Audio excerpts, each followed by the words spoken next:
victim from behind using the modified front crawl or modified breaststroke. Secure the victim by placing your arms in a hooking motion under the victim's armpits. Position the victim on the rescue tube by slightly leaning your upper body onto the tube for flotation. Make sure to secure the victim by grasping onto their shoulders. Using strong circular kicking motions, move the victim to safety. It may take a second to gain momentum before you start moving with the victim. If the victim is able to kick, they may assist you in reaching the edge or shallow area. If the victim is conscious, make sure to communicate to them that you are the lifeguard and you're there to help. As you reach the edge, do a spinning rotation so that the secondary lifeguard may assist in assessing the victim's condition. Unresponsive victim rescue. Approach of an unresponsive victim has many of the same steps and maneuvers as the drowning victim, but in this case, we have to make sure to better secure the victim's head and neck. Unlike the drowning victim, unresponsive victims will possess no muscular strength or control in their neck, and therefore will not pull their head out of the water. In securing an unresponsive victim, approach from the side and slightly lean the victim's head backwards to one side so that it may rest on the opposite side of the lifeguard. Repeat the spinning rotation once you reach the edge so that the secondary lifeguard may secure the victim by grasping their wrists, guard's right hand to victim's right wrist, and left hand to left wrist. Removal. Once the unresponsive victim has been secured at the edge of the pool, the lifeguard team must execute the removal phase. 2 lifeguards are required for this rescue. First, the primary lifeguard will exit the pool to retrieve the strapless backboard once the victim has been secured at the edge. Next, the primary lifeguard will bring the backboard to the water's edge. The secondary lifeguard will indicate whether the board should be placed to the left side or right side of the victim. If the secondary lifeguard's left hand is on top, the board is placed to the left. If the right hand is on top, the board goes to the right.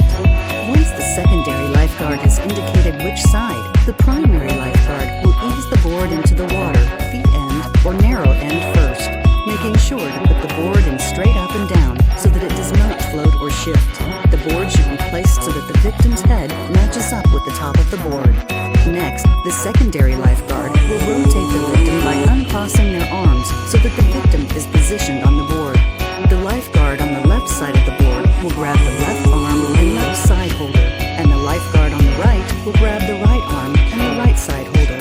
Once both lifeguards have indicated that they have secured the victim, slowly ease them out about a foot to make sure they are securely on the board.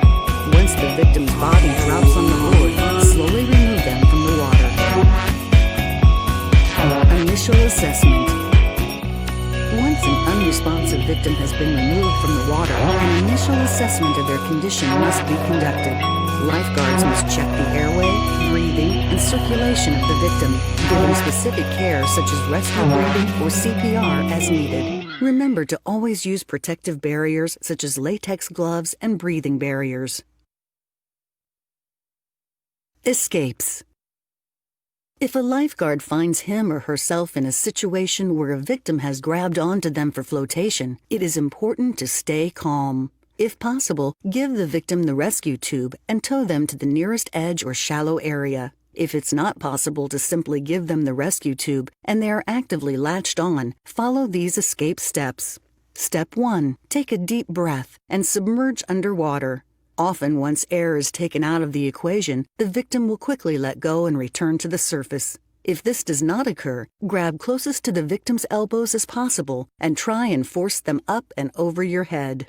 Step 2. Swim a safe distance from the victim. Regain your rescue tube and reassess the situation. If it is possible to simply use a tube extension, do so and tow the victim to the edge. If this is not possible, retry the rescue, always coming from behind the victim and reassuring them verbally when possible. If the victim has latched on to another patron, multiple lifeguards should be used for the rescue. Simply secure the larger of the 2 victims and with assistance tow them to safety.